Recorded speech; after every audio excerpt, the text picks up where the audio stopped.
गांधी जी, सबसे पहली चीज तो मैं ये बोलना चाहूंगा कि घोषणा पत्र बीजेपी का गारंटी मोदी की, या भाजपा की गारंटी नहीं है, मोदी की गारंटी है, या पार्टी से बड़े हो गए हैं मोदी, ये सबसे बड़ा प्रश्न उसमें दिखता है।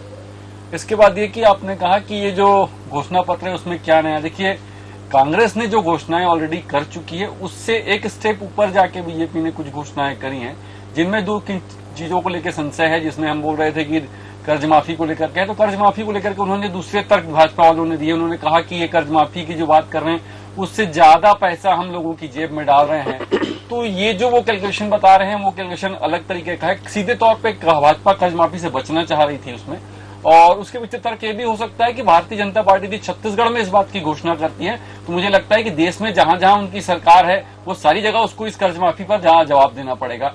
तो इससे भाजपा बस्ती नजर आई। दूसरी चीज जो सवाल मुख्यमंत्री भूपेश बघेल जी उठा रहे हैं, निश्चित रूप से वो सवाल जायज है कि यदि 3100 रुपए इसकी, जब केंद्र सरकार ने इस बात को कहा था कि आप बोनस नहीं दे सकते, अब सीधे तौर पे केंद्र के मंत्री आकर के यहाँ कर रहे हैं कि हम सीधा 3100 रुपए देंगे, तो ये भी एक बड़ी बात वहां पर निकल के आती है। उसके साथ साथ देखिए जो भी चीजें इसमें दिख रही है, भाजपा का जो घोषणा पत्र लेकर के आई है, जिसको लेकर के भाजपा बड़ी उत्साहित नजर आई। घोषणा पत्र जारी होने के बाद वहां पर आतिशबाजी का माहौल भी उन्होंने क्रिएट किया, मतलब ये बताने का प्रयास किया कि इस घोषणा से हम एक स्टेप ऊपर आ गए हैं। निश्चित रूप से वर्तमान में दिख रहा है कि भाजपा उससे उत्साहित है, लेकिन उसका कितना परिणाम वोट में तब्दील होता है, किस प्रकार से, क्योंकि पहले फेज की वोटिंग मुझे लगता है 2 दिन बाद हो जाएगी, और उसके बाद जो सेकंड फेज है वो एक बड़ा पहलू वहां पे दिखेगा। लेकिन मुझे लगता है इसके बाद भी कुछ ऐसी चीजें हैं जो हो सकता है कि अभी और कुछ निकल करके आए। हो सकता है इसके बाद अब कांग्रेस का घोषणा पत्र आएगा, उसमें कुछ चीजें ऐड हो सकती है। उसके बाद भाजपा का भी कुछ आने की उम्मीद मुझे लगती है।